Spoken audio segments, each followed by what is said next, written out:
Hi beautiful friends, good morning. Ngayon naman po, ipapaliwanag natin yung difference ng keratin at saka ng Brazilian blowout at kung saan yung pinagmula ng ganitong treatment at paano ito lumaganap.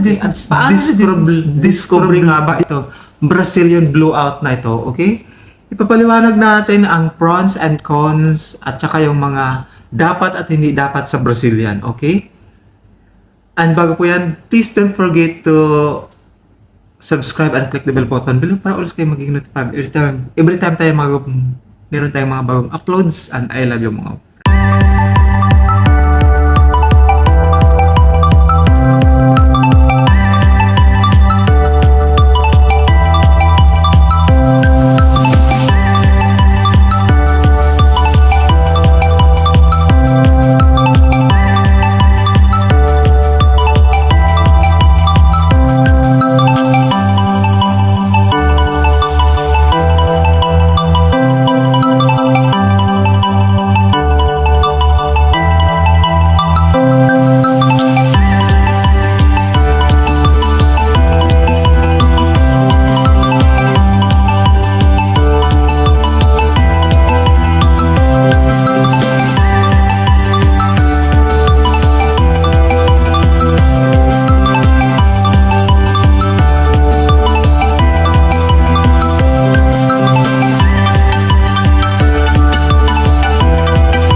Okay, yung origin ng keratin, okay? Pero bago yan, ano nga ba si keratin at saka si Brazilian blowout, okay? Si Brazilian blowout ay isang sub-brand ng keratin. Ang treatment na ito ay nakakabawas ng kulot at lumika ng tuwid na texture, okay? Brazilian blowout, ito ay isang chemical na proseso para ituwid at pakinisin ang buhok, okay? Si Brazilian blowout ay nag-aalok ng mas matagal na nakakagamot, ngunit may nakakapinsalang chemical na taglay tulad ng formaldehyde. Okay. Nakakagamot nga si Brazilian blowout, pero kasi meron siyang taglay na nakakapinsalang chemical na tinatawag na formaldehyde. Okay. Yung formaldehyde kasi ito yung pang-imbalsa mo ng patay na katawan. Doon sa mga nagtatrabaho sa sa punerarya. Okay. Na nag-iimbalsa mo sila ng katawan para hindi maagnas ka agad, maging fresh ka ilang araw na kalamay. Yun yung ginagamit, okay?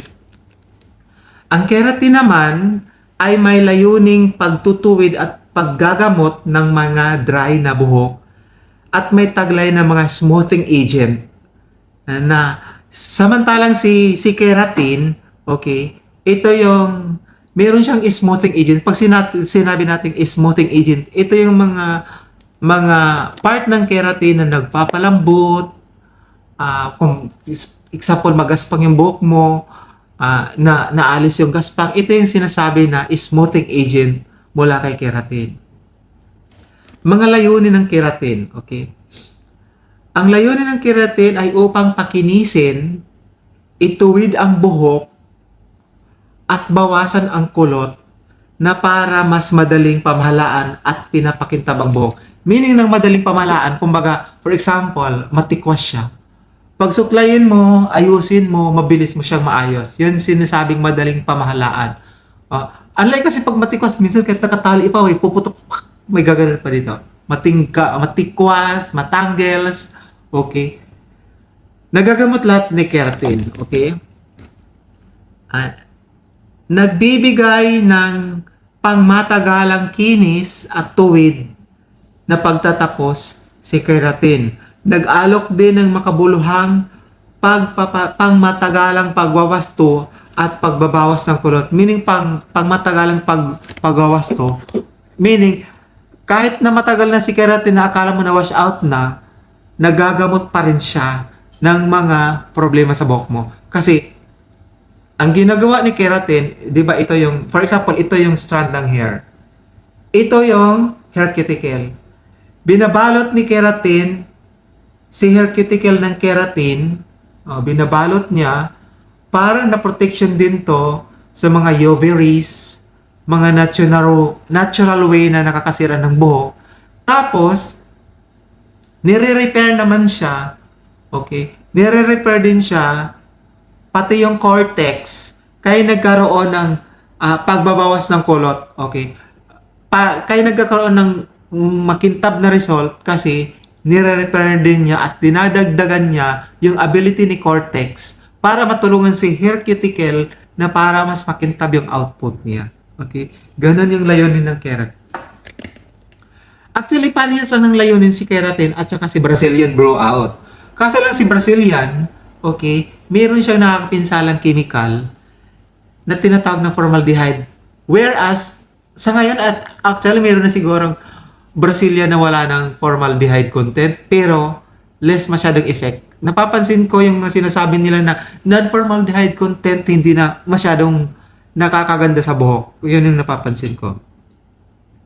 Si keratin din ay maganda para sa mga buhok na matikwas at mahirap ayusin at may tangles na buhok.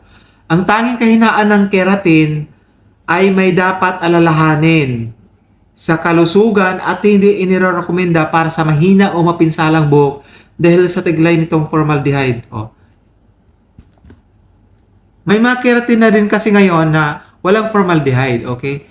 Pero, actually si keratin at saka si Brazilian, both sila na, before, both sila na merong formaldehyde content, okay?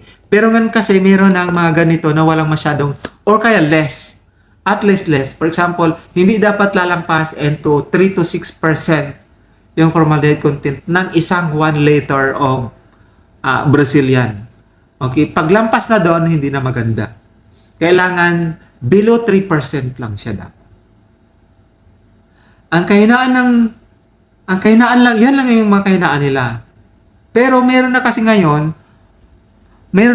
treatment na, ang tawag dito, na inilabas, meron na ngayong treatment na inilabas na nabibigay yung treatment na kailangan ng buhok pero hindi ganun siya ka-straight.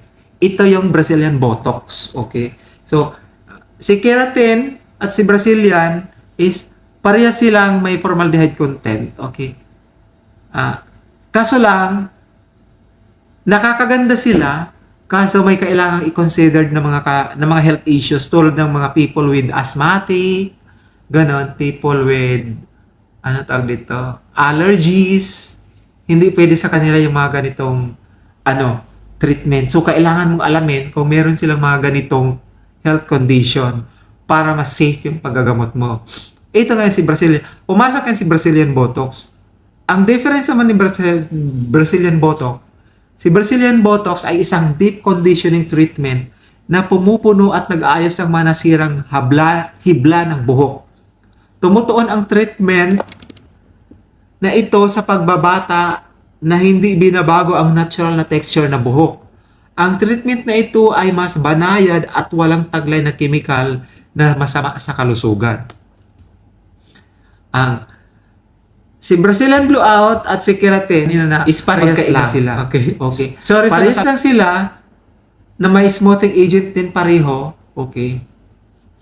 Pero mayroon silang nakakapinsalang chemical na taglay. Yun yung hindi. Whereas si Brazilian Botox, ang treatment na ito ay banayad, walang taglay na chemical na masama sa kalusugan. Pinapalakas pa ng Brazilian Botox ang ningning ng buhok at binabawasan ang kulot habang pinapanatili ang kulot. Okay. Binabawasan, hindi inaalis. Pinapanatili ang kulot pero pinapakintab at pinapaningning. Mas pinapakintab, mas pinapaningning ang buhok. Okay. Meaning, mas young looking ang buhok.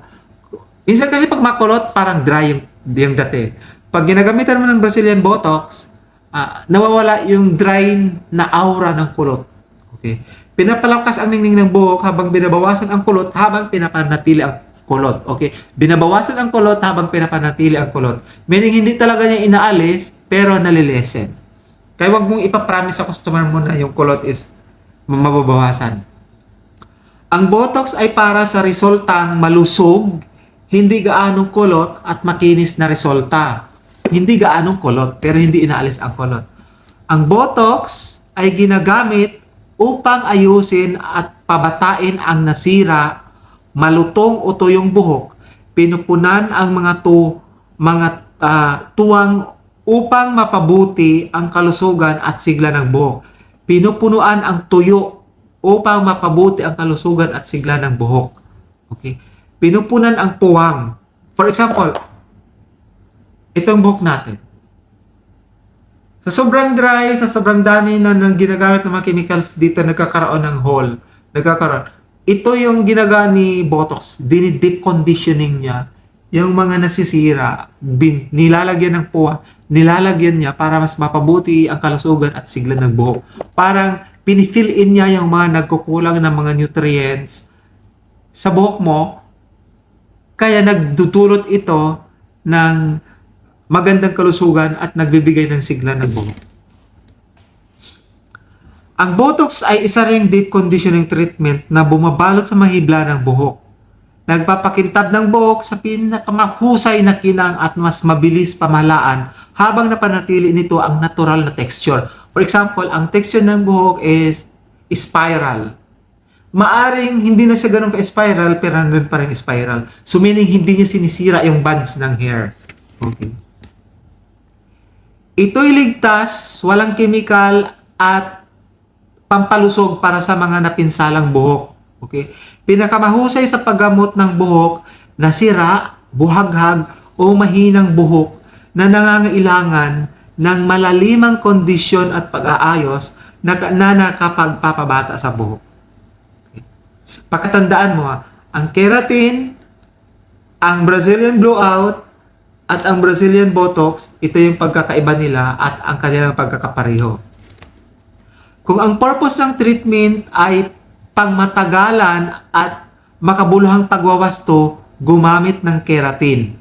Pangmatagalan at makabuluhang pagwawasto meaning, for example, talagang 100% matanggalin tangles, 100% matanggal yung, kumbaga, may makita ka na pagtutuwid ng buhok, ito si keratin at si Brazilian ang gamitin mo. Kung ang iyong buhok ay nasira, malutong o gusto mong ibalik ang lusog at ningning nang hindi na nakokompromiso ang natural na texture, gumamit ka ng hair botox.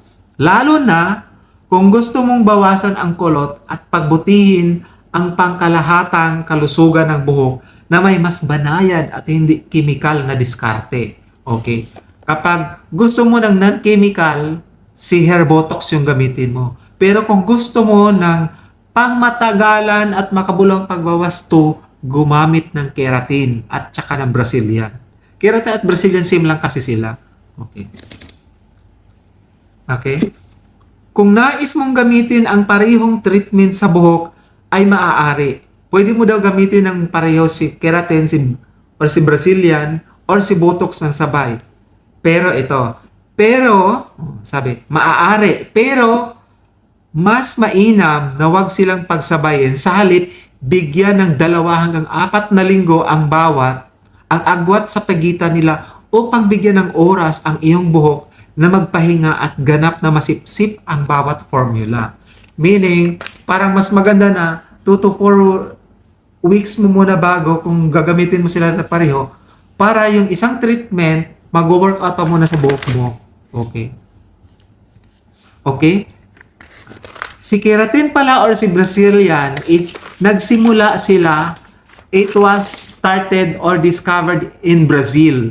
Ang purpose nila kung bakit nila ginagamit yung Brazilian sa buhok is para na yung mga nagbi-beach, okay? Hindi mag-alala na manigas, mag-super dry yung buhok nila habang naliligo sila sa dagat. Kaya doon nila na-discover si Brazilian. Kaya ang tawag sa kanila Brazilian from the word Brazil, blowout, from the word treatment.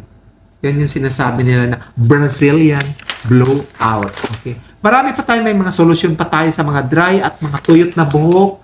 Okay. Kaya abang-abang lang kayo guys. Okay. At i-share lahat natin to, pati yung Japanese hair band, kung ano yung mga ito. Kung gusto niyo rin ng about sa massage, mga abdominal massage, meron tayo dyan.